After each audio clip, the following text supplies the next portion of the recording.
What's up guys, this is KhUnlimited. Welcome to episode 19 of Spill the Tearal, a JRPG podcast where we go over some JRPG news, releases, mechanics, what I've been playing, want to play, and more. And on today's episode, we're going to be talking about some Wuthering Waves co-op, how I'm looking forward to Kingdom Hearts on Steam, some Summer Game Fest news such as the new Dragon Ball Sparking Zero release date, and more. And yeah, so this is episode 19. We're very close to 20. It's kind of insane that we've made it this far. But as I always mention, if you are listening to this episode on a podcast service, rate it 5 stars or a thumbs up or whatever it is on the app, I'd very much appreciate it. My audio listeners are going up slow and steady, so I think people are doing things. So thank you if you do something. And if you haven't, leave a review, it'd be appreciated. And also, as I mentioned, I have a Twitter at Spill the Tearal. I haven't tweeted too much on the last week, but that is where I tweet about games I'm playing or whatever I'm doing or things related to this channel. And yeah, and something I want to mention before getting into the episode in this kind of housekeeping section is, I mentioned this before, but I talked about how I want to experiment with different types of videos on this channel. What I mean by that is not like, I'm talking about the KhUnlimited channel specifically. I'm not sure if I mentioned this on the podcast, but I did make low-key secretly another channel for this podcast, so I don't know which one you're listening this on if you're on YouTube, but I have a Spill the Tearal channel, which is just Spill the Tearal stuff that I low-key made just to see how they would do, and the episodes do decent. Some of them actually do better than the KhUnlimited channel, funnily enough, but I also have a KhUnlimited channel, which was originally my Kingdom Hearts channel, and that's where I started this podcast on, and so I just put the episodes on both YouTube channels. But I do want to experiment with doing some like different videos on KhUnlimited, something that so I can use my camera that I'm recording with to kind of like get some cinematography practice or what have you. And so that may be coming hopefully soon, and if it does, maybe that week the Spill the Tearal episode will be different. I might experiment with special episodes because podcasts do that, so I may have an episode where I just kind of like talk about one thing for like 30 minutes, 45 minutes. So I just want to mention that in case that does happen, and so it doesn't feel like it came out of nowhere. But yeah, I want to mention that is something that I may do. And before we get to the podcast, I like recommending something, and this week I'll be recommending a manga because you'll notice this when we get into the what I've been playing section, but I did not play a lot this week because I was just like really into manga this week. But I didn't start. I used to read this manga a long time ago. I caught up, and I finally and that was like 2 years ago, I finally started again and caught up again, which is, you probably heard of it. It's called Sakamoto Days. It is a fantastic manga about like pretty much fast pitch. There's a hitman who used to be very fucking good as an assassin. He retired, has a family now. Someone put a bounty on his head, and he just wants to get rid of this bounty, and he's gonna try to go after whoever did that. That's kind of the pitch of the entire series, and it's really fucking good. And the more I read it, like the more I realized like this is clearly like a top Shonen Jump series right now. Like easily, like right now, if you had to pick the top 3 Shonen Jump, it's probably like One Piece, Jujutsu Kaisen, and My Hero Academia, in my opinion. And a few of those, or a couple of those, are finishing soon. But I truly think that Sakamoto Days is going to be in that top tier with like One Piece as time goes on, because it is really fucking good. Writing is good. They have a bunch of amazing characters. Story is written properly. There's like fun foreshadowing they do, where like stuff they mentioned like at the start of the series came back like 100 chapters in and things like that. So really cool series. If you haven't checked it out, check it out. And before we get into the podcast episode proper, the random Spirited Away card that I always do, and this week I swear to, I didn't show this last week, I think, but this is the second week in a row where I pulled a blank card. They have a blank card for some reason, and I pulled this last week. I think I cut it out, and I got it again. It's insane. Okay, I got a new one. I think this one is the 7 of Spades. It is the Dragon Boy kind of blowing flower petals into the wind. Honestly, looks kind of nice. These are like one of the cards that like artistically just looks very freaking cool. And on that note, we will get into the first segment, which is some JRPG news. So the first segment where we're going to be talking about some JRPG news, I cover pretty much big JRPG news stories, and other than that, maybe smaller ones that I just personally find interesting. And this week is a lot of JRPG news. I probably won't stay on it for too long, hopefully, fingers crossed, because some of the smaller ones I just want to pass through. But there was Summer Games Fest that happened, so I'm going to be talking about that a bit. There are random games that got trailers here and there, and so I'll be kind of touching on all of that. So first of all, some smaller stuff. One thing is Octopath Traveler The second game is now available on Xbox and Windows, and I believe on Game Pass, so if you're interested in that, you can check it out. And the first one is also on the PlayStation series of consoles now too. Another thing I wanted to mention, a small thing, is there's this game that was announced for PC. It is called Petal Runner, and it is pretty much a Game Boy Color style slice of life RPG, as they call it. And it looks really fucking nice. The color palette is kind of like this pinkish purple hue, kind of like a Sakura petal, and it looks kind of like OG Pokemon art style. But what's funny is the more I looked at the screenshots, the more I noticed like this is literally Pokemon. Like if you look at the screenshots, there's a screenshot of them putting their like animals like into their PC, like how you do in Pokemon with Pokemon. There is this professor character. There is this character that was very much like Gary or Blue, which I can't remember the catchphrase they used in this game, but they had their own version of like smell you later. So like it's very much copying Pokemon, but like aesthetically it looks very cool. So it is interesting nonetheless. But like I'll be honest, the first thing I noticed when I watched this was like, it's funny that like games like this are able to exist pretty easily, but then when you had that Power World situation and everyone wanted to jump on them for copying Pokemon when like Power World is like nothing like Pokemon, I just thought it was funny. I'm actually one of the people that likes Power World. It's a really fucking good game and it's nothing like Pokemon. But yeah, it's funny where like this is like almost one-to-one to Pokemon, but I bet it's not going to get attacked because smaller games are usually, you know, it can easily bypass this system. But yeah, it's I don't really care. Like I'm of the opinion where like if you're gonna copy a game, go for it as long as you bring something new to it, and hopefully this game does. And aesthetically, I think it already brings something new. So it is a very cool looking game. It's called Petal Runner. That's announced for PC. The next news story is for Visions of Mana. They launched a trailer and a release date, and it's coming out on August 29th. I believe it is like a 3-minute trailer. I am not going to watch it because like I assume it's gonna be a plot heavy trailer because it's 3 minutes, and that's something I just like don't want to get into, because if I do ever play this game, I am gonna probably play it for the plot, and so I just don't want to get into it. But if you haven't heard of this game, pretty much like kind of all the headings of this, you know, game are saying like this is like the first mainline Mana game in like 15 years. So like it's been a long time for a mainline game in the series, so it is kind of a big deal. And so this is definitely something I do want to check out at some point, but that there is a trailer for it if you want to check it out.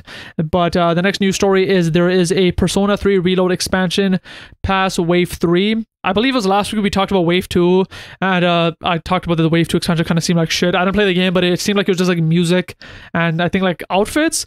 And this one, it seems like it is like an actual expansion. The description here says, the final chapter arrives. It is called The Answer.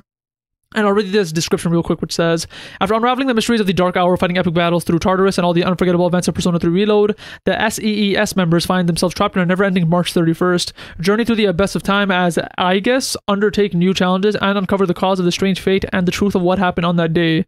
I'm assuming all of that makes a lot more sense if you play the game. I'm not sure if that's spoilers. I didn't play the game, so none of that means anything to me, but I'm assuming it just leaves off from like the end of the game and it's an extra expansion chapter. This is what I was expecting when I saw the Wave 2 expansion from last week, so I'm glad to see that there is actually an expansion that is like a story base. So yeah, that is Wave 3, and that is coming out on September 10th, so you're gonna have to wait for that if you are interested. The next news story is a Metaphor ReFantazio. I mentioned that there would be a second showcase, and that happened, and within that showcase they revealed a new trailer, which is the Awaken trailer. And there's a description for it, so I'll read that real quick. During the showcase, Metaphor ReFantazio director Katsura Hoshino explains how archetypes, or jobs, branch and evolve throughout the player's journey. There are 14 basic archetypes, such as Magician, the Thief, the Seeker, and the Monk, which each have a lineage that expand to more archetypes and unlock as the game progresses. In total, the game features more than 40 archetypes, including the Masked Dancer, the Summoner, the Berserker, and many more.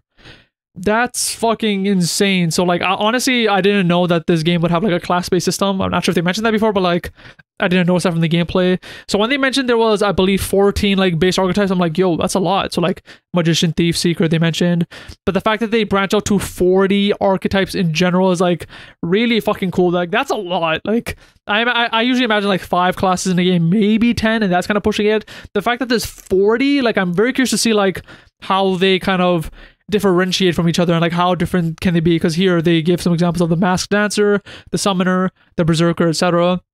The only closest like touchstone I have to this is like maybe like Final Fantasy 14, where like they have a black mage, they have a blue mage, they have a white mage, and they're all like kind of different. So like maybe in this game there will be like 6 different types of mages which are going to be slightly different, and there might be a few different types of dancers, a few different types of like paladin type classes, etc, etc. So that's honestly something I didn't know about Metaphor ReFantazio, and it's something that's very interesting to me. And also, like I mentioned, there was a Awaken trailer released. It was I believe it was like a 1 to 2 minute trailer. I kind of skimmed through it. It pretty much showed the main character awakening into that kind of like persona like form that I mentioned in a previous episode, where like it's kind of like this armored looking persona. I don't think they're not called personas. This is persona, but it looks like a lot like a persona. But yeah, it shows him transform, it shows him fighting, and it shows a bit of bonding mechanics. It shows kind of the scene where he shakes hand with, I think it was a monster, and like it kind of shows this cool illustration. And so yeah, that is a short trailer. If you want to check it out, feel free. It is from the second showcase that Atlas had. Next news story is this game called Tribe 9, which is an action RPG, and they revealed a new trailer and a closed beta. Now, funnily enough, I think I forgot to mention this, but I usually get my news stories from Gematsu.com. But this game, I wasn't able to find it there. I actually found this through Crunchyroll, which I saw from Twitter. And this game is made by, I believe, the people that made Danganronpa, because it looks pretty much exactly like it, art style wise. But the difference between this is this is actually an action RPG, where Danganronpa, I believe, is like more of a visual novel type game. And what's funny is when I saw this, I'm like, oh, it's probably just like a JRPG. But based on like what I saw of the comments on the trailer and from watching the trailer itself, it's very clear that this is supposed to be a Genshin Impact / Wuthering Waves type game, because they have the exact same system where you have your 2 to 3 characters on the right.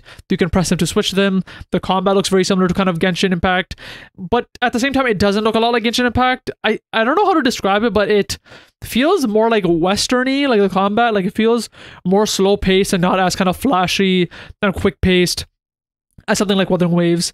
I'm going to give an explanation. This is probably not going to be helpful to anyone, but if I had to describe the combat with sound, Wuthering Waves is more like this. Like, that's the pace of the fighting. And this game seems more like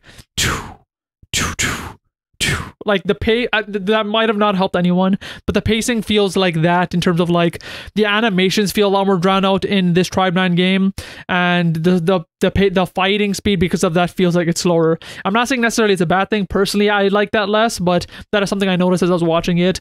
And like I mentioned, the art style looks kind of like Danganronpa, and in terms of like the aesthetic, it looks kind of like this cyber sci-fi type style, almost as if like they're playing like within a computer or something, where everything's like very glowy, almost like Tron style. So yeah, that's kind of like the vibe I got from the game so far. So yeah, that's called Tribe 9, and again, they announced a closed beta too if you're interested in that.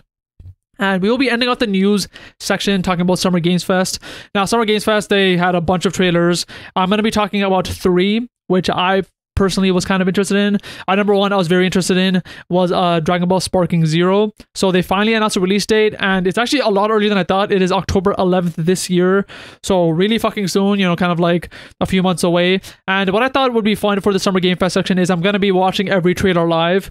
Now, I tried to do this, I believe, last episode or 2 episodes ago, and a lot of the trailers just weren't that exciting, and so I just ended up cutting some of them out of the episode. So I'm just going to give like a warning here too. So like, I'm going to say I'm reacting to it. There may be a chance I might just cut it out and just talk about my thoughts if I think it's boring. But from these trailers, I'm going to be watching 3. Dragon Ball Sparking Zero, I actually already watched, but I want to watch it again because I fucking love Dragon Ball Sparking Zero. But I'm also going to be watching a Phantom Blade Zero trailer and a Monster Hunter Wilds trailer. So those are the 3 trailers I'm going to watch. So we're going to start with the Dragon Ball Sparking Zero one first. Okay, so we started the Dragon Ball Sparking Zero one, and I remember like really enjoying this one because it's fucking cool. And so it starts off, it's showing Goku going Ultra Instinct, as they should. Looks fucking awesome. And oh my god, the art style of this game is so good. It showed like Broly fighting. It shows I feel like this is the first time we've seen Goku Black. I don't know if they showed that before, but they showed Goku Black fighting. Show some Uzaru forms, which is freaking cool because that's kind of classic to Budokai, even though like I didn't like playing as him. It shows some story stuff. It's showing Super Saiyan 1 Goku fighting Frieza for the first time. There are Namek exploding. Showing some good cinematics of a Kamehameha. Showing Buu versus Majin Vegeta, because obviously that is a legendary fight too. So everything about this game looking dope. Showing like a lot of story scenes. It's showing like Raditz and that whole scene at the start. It's showing Cell Saga with Goku teleporting away from Cell. So this game is really showing a lot of these story beats, I think, where the other trailers kind of showed more of the character. This is showing more of the story. And yeah, still, it's just showing a lot of like legendary moments of the series. And Super Saiyan showed the original Super Saiyan transformation right now. Look very cool. Showing Cell fighting the rest of the Z fighters. But yes, looking very cool. Okay, now showing the Ultra Instinct transformation again. Showing Super Saiyan God Vegeta. It showed Zamasu in black. I mentioned that in the last trailer. They didn't show those two, so it looks like they saved it for this trailer. And yeah, it's just kind of going through a quick montage of a lot of the characters. They've shown like Jiren and stuff like that. It really makes me happy whenever they show Dragon Ball Super stuff, because that's the stuff I really care about. But yes, and now they show the release date, October 11, 2024. And they kind of show like the pre-order bonuses. So like they show the statue, you get Gogeta and Broly early, you get these lenticular cards, they show like a fuck ton of DLC, 1, 2, 3, season pass, blah blah blah. But I love the trailer. It was a hype trailer for me. I'm not sure if this does anything for people who are not into Dragon Ball Sparking Zero, but for someone who is, I loved it. They show a lot of characters. I believe some new characters, a lot of old characters, but the fact they were showing the story beats, that was very cool, because obviously, like every Dragon Ball game, we are going to be going through the story. That's the thing that always happens, but like, it's very cool seeing that. And I was interested to see what the DLC situation would be, because obviously in OG Dragon Ball Budokai Tenkaichi 3, all the characters are built in. But as we know these days, we knew that a lot of the characters would be DLC. And right after the bat, they already announced there's DLC 1, 2, and 3, and they show kind of the Gamma character, Cinderella superhero, which sucks that they're DLC. I would hope they were like kind of, you know, part of the main roster, but it is what it is. And what's very interesting, they showed Dragon Ball Daima as part of the DLC 2, which is a Dragon Ball series that isn't even out yet, which is supposed to be where like all the characters are kids and something like that. I'm not sure what the plot is exactly, but yeah, they showed some Shenron, some Super Shenron perks too. But yeah, very fun trailer. I enjoyed it. But yeah, from here, let's move on to the next trailer, which is for Phantom Blade Zero. Now, I had never seen this trailer before. I just know that it's like a samurai type game, so this is going to be my first time watching it. Okay, it looks already kind of gritty. It shows kind of like this shrine location. It looks very black and white, except for red. You can kind of see red, so like it's kind of like this desaturated look. Looks very creepy. Okay, showing like a samurai looking dude dead on the ground. Okay, no, he's alive. His hand moved. Looking like a lot like Ghost of Tsushima or something so far. Okay, running on walls. That's cool. I like good traversal. Okay, you free someone from a cage. You're jumping off a roof. You're fighting fucking a dead body now on the ground. You just stab someone in the face. So there's some story stuff going on. There are people talking. Okay, you hung a horse. That happened. Okay, some more villains. The villains look interesting. They look like part zombie, part like, I don't know, tribal? I can't tell. I can't really tell what the enemies are. They're humanoids, but they look kind of like fucked up. Like something that's going on with them, like curse maybe.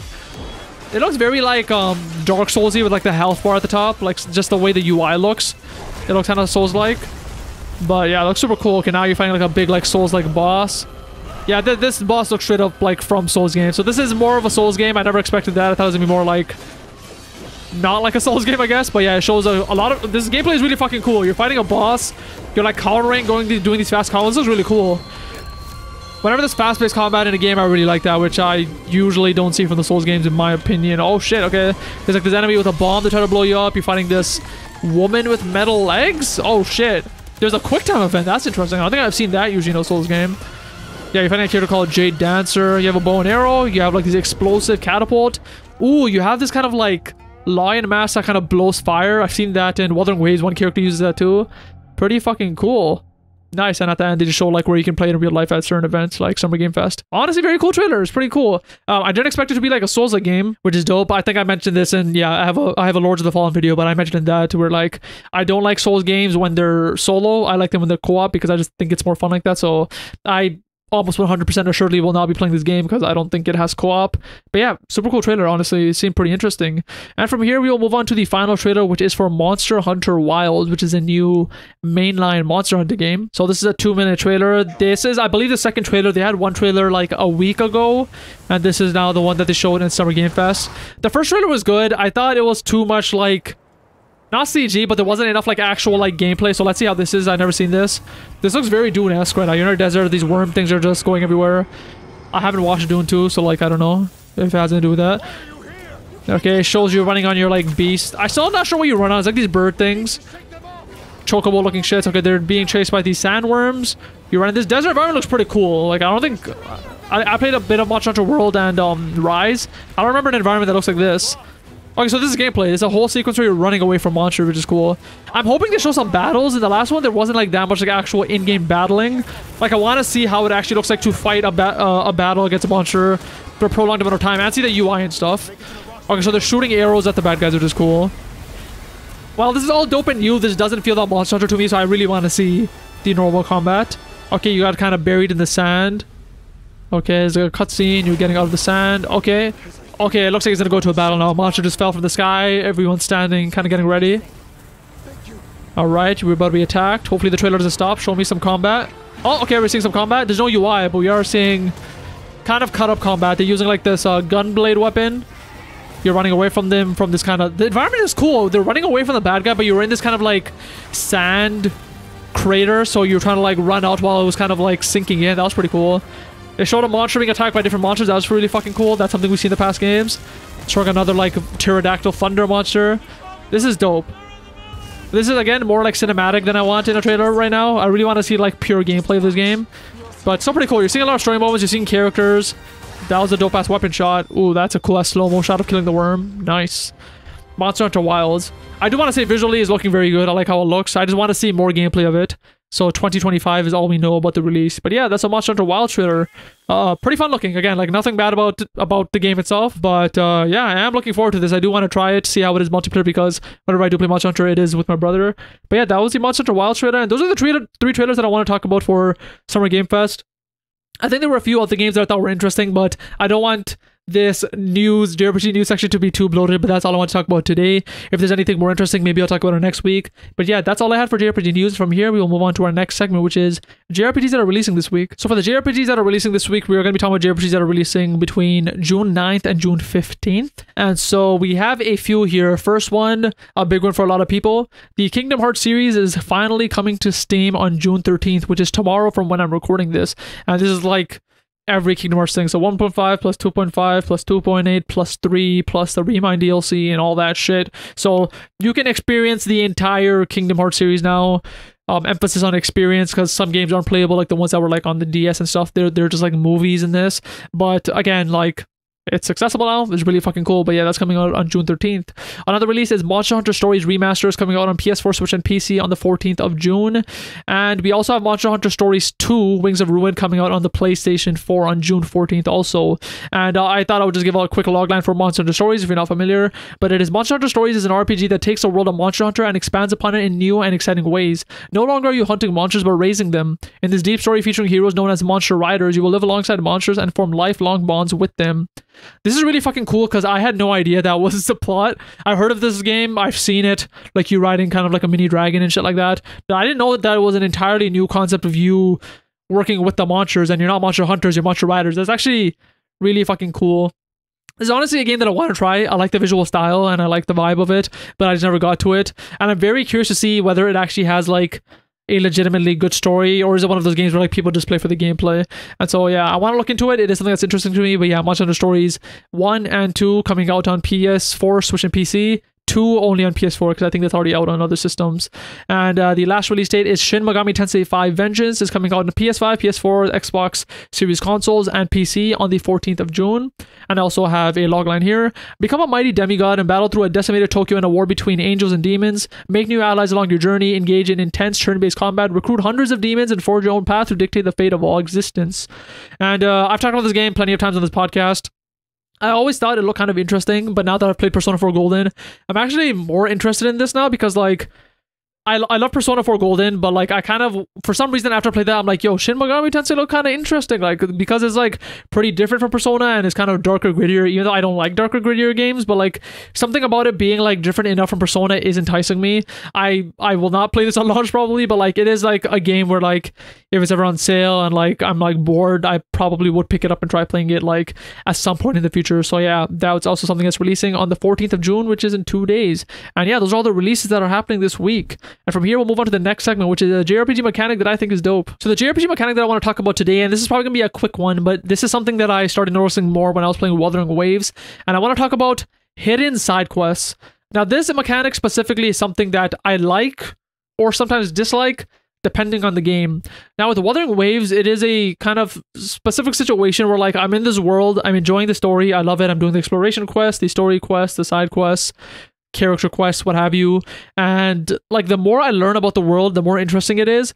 But at the same time, I don't feel like I'm missing out of things where like when I do a side quest, I'll learn like a plot point of like some random character that they'll make up. And like when I learn it, I'm like, oh, this is really fucking cool. It kind of world builds and makes me learn more about the world. But if I had never seen that, I don't really feel bad about it. And so because of that, I think these hidden side quests are really genius. And I believe I talked about this in a previous episode, but I'll kind of reiterate it here. But there was this situation when I was playing Wuthering Waves and I was exploring, and I was just walking in the open world, and I came upon this encampment. There was no one there, and there happened to be a radio there. And so I just stood there and listened to the radio. And as I was listening to the radio, I got a blip saying I unlocked a side quest. And pretty much in the radio was just someone talking about like how they're stuck somewhere with their robot friend called Blue, and they're trying to escape bad guys or something. And pretty much through the radio, and you finding clues, you find the robot, and through the robot you have to find parts to fix them up. And through that side quest you find sub-side quests where you have to join like a shooting competition to find like one part for the robot. And through that quest you finally fix a robot up, and the robot kind of ultimately decides to choose to stay at the encampment to eternally wait for his master, because he doesn't understand that his master is dead. And this is like a really cool thing, like a cool like story, cool world building thing where this robot is just going to eternally stay there. This cool story about this random guy who really cared about his robot. This cool shooting competition I just had to join up that the bad guys were hosting. But ultimately, like, I love the story, but it's also something that, like, if I never experienced, I just wouldn't know about it, so I wouldn't feel bad about missing. And I think that's a key thing of why I think these hidden side quests are fine. If it was a situation where, like, this side quest built upon like story about like Chisha or Yang or like another named character and like actually give them plot, then it'd be weird if this was a hidden side quest. Like I wouldn't want that. Like I wouldn't want like actual plot about characters I care about already to be in a hidden side quest. But because this was like a hidden side quest that I didn't know about, and when I did find it, it was like an ultimate surprise of like how nice it was to learn about these new people. I think that's like a really nice way to have a hidden side quest, and it's a situation that I really enjoy them. Now, the reason I'm bringing this point up is because there are situations where I don't like hidden side quests, and that is, I'm going to be talking about Trails games specifically, but I love Trails games, and if you've heard me talk about them before, which you probably have if this isn't your first episode, but the way I play Trails games is that I do every single fucking thing in the game. So, for example, when I played Trails Azure, I would do a story beat. I would talk to every single NPC in the town, every single NPC surrounding the towns and the villages, do every single side quest, and then do the next story beat and do everything I just said again. That's how I play the game. I like max 100% of it because I want every single story beat plot about anything I can get. That's just the type of game I enjoy. Now, for example, if there's a situation where I wasn't going that hard, like say like I didn't speak to every single NPC, the issue would be is sometimes, I'm not sure if this was in Trails and Azure, but it was in one of the Trails games, but there used to be situations where like I would talk to a random NPC, they don't have any indication up above them or anything, but once you talk to them, you find out that they actually have a side quest, and then you get to do the side quest. And so this is the type of game where like I don't like hidden side quests because usually Trails is the type of game where like they have like so much like random intertwining plots and details where like there'll be a random fucking NPC on the side of the street and you find out he gives information on like a plot important character in the future of the story. And so that's a situation where like I kind of don't want to miss that, so I do not want that to be a hidden side quest. So in that case, I would have preferred if it's just like, for example, in Trails Azure, you get all your side quests from like going into the computer and you kind of get it as kind of like a job as you, because you play as the police officer. And so in that case, I'd rather not have hidden side quests because I kind of want all the plot I can get, and I'd rather just have it as a designated side quest that I get from the start. So that's just an example where like they sometimes do have hidden side quests, but if you're not as crazy as me and you don't talk to every single NPC, but at the same time you do want all plot important things, I would prefer no hidden side quest in that case. But yeah, that was just another example of like, I like hidden side quests, but I wouldn't want it in games where like I really, really, really care about plot and every single detail in it. But again, that is a very subjective thing from me, and I understand that. But yeah, that's all I want to talk about in terms of hidden side quests. And from here, we'll move on to the next segment, which is a JRPG I'm looking forward to. Now, in terms of the JRPG I'm looking forward to, this is a very cheap answer, but I'm going to be talking about Kingdom Hearts on Steam since that is releasing very, very soon. And if you're watching this on the KhUnlimited channel, this is a Kingdom Hearts channel first and foremost, and so like I love Kingdom Hearts, so this makes sense. I think I mentioned this in the last episode or a couple episodes ago where like I personally am not excited for this because I'm not gonna play on Steam. I got it on Epic when it was on that, but ultimately I prefer playing on my PlayStation, so I just play, you know, everything there. And so yeah, on Steam, the best thing about it in my opinion is that it's going to be accessible, so like more people can play it, which means more fans, which is not always a good thing in terms of like, you know, discourse, but like, you know, ultimately more people will play it. That is a good thing. And it's very funny because a while ago it used to be a meme in the Kingdom Hearts community where like, if you want to play Kingdom Hearts, you better buy a PS3, a PS2, a Nintendo DS, a PSP, a 3DS, blah blah blah. Like you had to like buy all these fucking consoles, but the fact that you can experience the entire series on a PC or on a laptop or whatever is like, we've come a long way. It was already pretty accessible when it was like all like on a PlayStation or something, but the fact that you can get it on, I don't know if this is true, but like I want to see the #1 marketplace for games. I feel like Steam is that. Like that's pretty incredible. So like I'm glad to finally have like Kingdom Hearts be so accessible to everyone. And on top of that, I've talked about this in a previous episode, but like Steam Deck support, hopefully that'll be a thing. That would be dope, like for people who want to play portably. I mentioned this, but I'll just play on my PS Portal on the PlayStation. But like if someone wants to run it natively on a portable system without any Wi-Fi, you can on the Steam Deck now. I don't know if they've announced the portability or like the compatibility with Steam Deck yet, but that is potentially a thing. And also mods in Kingdom Hearts would be really fucking cool. I think when you're on Steam, you probably have more mod support, and I can't wait to see what people make in Kingdom Hearts games because it's every fucking Kingdom Hearts game, 1, 2, 2.8, 3, etc. So I'm very interested to see what kind of mod support we get in those games. But yeah, I'm just pretty excited to see. Again, I'm personally not going to buy it on Steam, at least not yet. And so this looking forward to JRPG section is more like looking forward to it in general, just to see what the world does with it and how like more people get to experience Kingdom Hearts. But yeah, that is a JRPG I'm looking forward to. And from here, we'll go on to the next segment, which is what I've been playing. Now, in terms of what I've been playing, unlike the last few episodes, this time is going to be pretty short. I actually haven't been playing much. I think the past few weeks I've been recording, or not recording, I've been playing like 2, 3, maybe sometimes 4 games. But these days I've been kind of, for some reason the last week I kind of shifted more to manga. So I was just reading a lot more manga, which I won't talk about because this isn't a manga podcast. But the only thing I did play was some Wuthering Waves. I didn't really do any real story. I was mostly just kind of checking in once in a while just to level up here and there, do some dailies. But the one thing I guess what I want to touch on slightly is that I actually was able to play the game in co-op. Now, if you didn't know, Wuthering Waves is like Genshin Impact, where to get co-op you have to hit a certain like world level, or in this game it's called the Union level. So in this game, I believe it was level 22 I had to hit. And funnily enough, I got my brother into Wuthering Waves. He's really hooked on it too now, and he hit 22 around the same time. And so we both tried co-op, and pretty much it is kind of like Genshin Impact, where Genshin Impact co-op was very limited. And the thing is, I think Wuthering Waves is limited in the same ways, but I think Wuthering Waves there's more to do, so it feels better to play it, at least from when Genshin Impact was when I played Genshin Impact like when it was like very early. But like Genshin Impact with Wuthering Waves, you can't do a lot of stuff when you're actually playing co-op. So the way that co-op works is like if both of your world levels are kind of similar, you get to join each other's world, and then you're there in the open world together. You can do missions, you can do side quests, you can do even like the Some Noir like door mode, but you can just fight enemies in the world, you can fight bosses. You can't do the hologram simulations for some reason. That's the one thing which I think is weird, because they have these hologram bosses which are really fucking hard, which would be perfect to do with co-op, but for some reason they just don't allow it. I don't know why, even though that's in the open world. But yeah, it's just like, it's fun. Like, I think personally it's the mode is best is like if you and your friend want to go out in the world and just like grind materials or just have like a fun time fighting bad guys. That's what it's good for. Anything else, not really, because there's nothing else you can do. So, for example, there's like this certain boss that I have to beat to get the certain material to level up on my characters. I'm able to beat it alone, but it's at a certain level where like it's difficult enough where like I'm not stoked to fight it, where I'm like, I'm kind of tired, I don't want to beat it. But I played with my brother and I joined his world, and I'm like, fuck it, let's just fight this boss a few times, because with both of us it'll be probably more fun.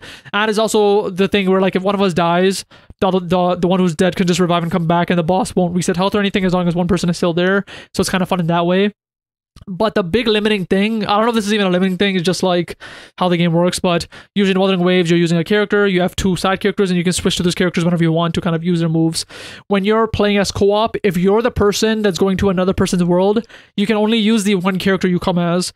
So, for example, like if I come in as Rover, which is the main character, I'm only using Rover, I cannot switch to any other character, but the person who's hosting the world can still use whatever remaining amount of characters there are. So, for example, there's 3 characters you could use in the game. If I join my brother's world, he has access to 2 characters, I have access to 1. If there were 3 people in one world, everyone has access to 1 character.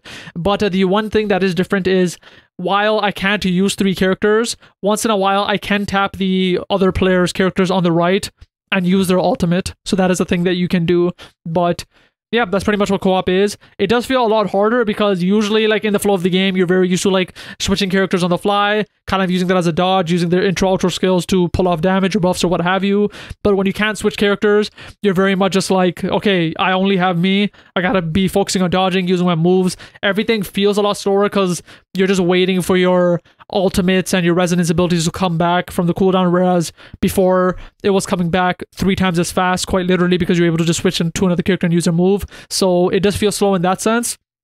But overall, if you know what you're getting into, I think it is a very fun mode. Like I said, if you're just, in it to kind of explore the world with your friend, get on Discord together, grind it out, it's fun. If you're expecting it to be like a co-op campaign or something, it literally is not that. That would be cool, but that's not what it is. I would say if they were to update it, please allow you to just do some of the more extras in the worlds. Again, there are literally hologram bosses in the open world which are made to be hard, which would be perfect with a co-op partner. Like, it feels like they're made for co-op partners, but you can't do it for some reason. I would even say at some point, while it would be harder to implement, allow the Some Noir door gate mode in co-op too. That'd be cool. Whatever is in the open world, hopefully at some point those do become co-op. I understand not being able to do side quests and story missions. That I understand, but it's kind of weird that there's some open world stuff that you can't do. And one more thing I'll touch on is, each of you have your own loot, as in if you fight a bad guy, you'll get your own drops. It's RNG whether they become an echo and you can absorb them. One thing I thought was kind of meh was that I was playing in my brother's world, and sometimes, so pretty much what happens sometimes in the world is like there'll be bad guys and they'll be protecting a chest, and once you kill the bad guys, you're able to take whatever treasure's in the chest. When I was in my brother's world, I would kill the bad guys, the treasure chest would appear and unlock.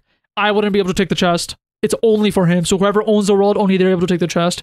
Similarly, there's like these floating cubes in the world that you can use to kind of trade to a merchant.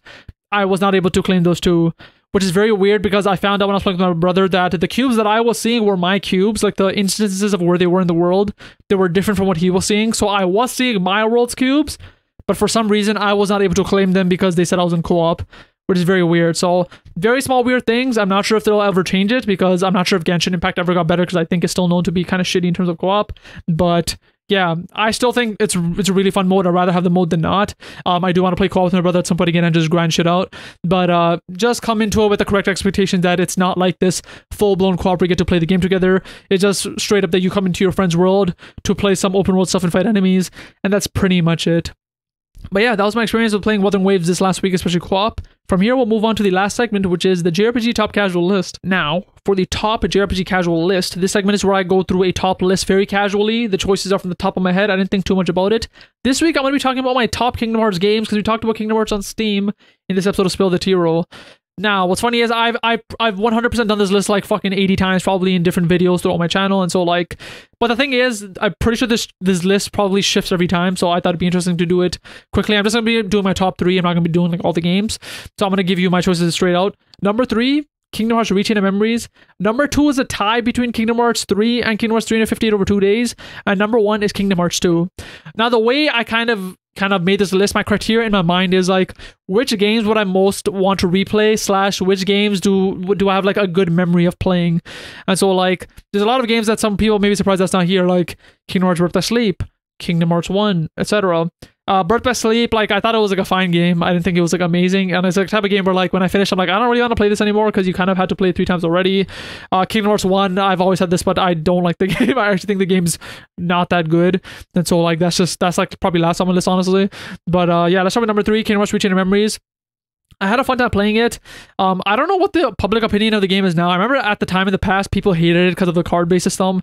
I always thought it was good. It was really fucking fun. Like, it's a good battle system. People just hated it because it was cards, and I liked it. I thought it was fun. They have the Game Boy version too, which I played for a bit, but like specifically the Rechain of Memories, I liked how it looked visually. It was a very fun game. It could kind of get repetitive because it was kind of like that room-based system, but again, it is something that I just really enjoyed. I don't think I ever finished it. I think I did end up watching the ending on YouTube, because this is memories from like a decade plus ago, so I don't really remember. But it is a type of game where like if I had to replay it, I think I would have a fun time doing it. And number 2 is a tie between 358 over 2 days and Kingdom Hearts 3. Same reason. I liked both games. 358 over 2 days I have like really fond memories of. I just really enjoyed playing that in high school. I had a DS that I found for cheap, played through it, really enjoyed the story. That's how the gameplay was very fun. And the reason I started with Kingdom Hearts 3 is because I think I have like the same feeling of both of them, of wanting to replay them, like the same amount of feeling of wanting to replay. I'm not sure how else to say that, but that's why they're tied. And number 1 is Kingdom Hearts 2. This is one of my favorite games.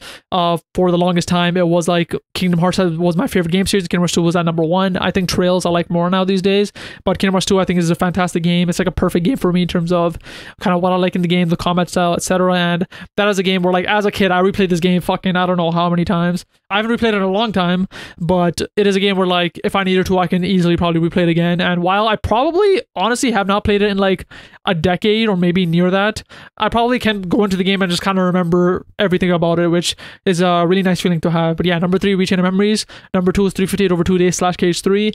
And number 1 is Kingdom Hearts 2. And from here, we will end episode 19 of Spill the Tearal. And like I mentioned, if you are listening on audio services, remember to give 5 stars or rate this podcast highly. And if you're watching this on YouTube, like I mentioned, this podcast is on audio services. So if you're interested in that, if you don't want to see my face, you can go on to Spotify, Apple Podcasts, Anchor, whatever the hell you want to listen to this podcast on, and it is there. Just search Spill the Tearal and you can find it. And I also have links to every single podcast service, I think, in the description of my YouTube videos too.